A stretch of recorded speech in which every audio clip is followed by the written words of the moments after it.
Озоне принципиально следить за всеми показателями. Магазин пришел ко мне в июне с валовой прибылью минус 267 тысяч рублей, и при этом у них доля рекламных расходов 2%. Чего такая ситуация возникает?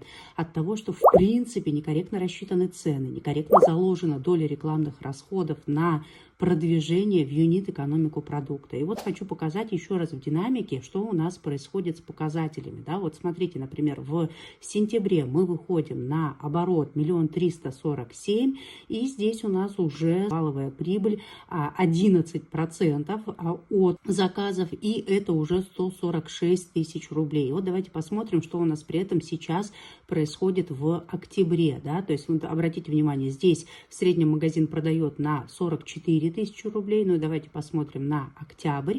В октябре мы уже идем и с увеличением выручки.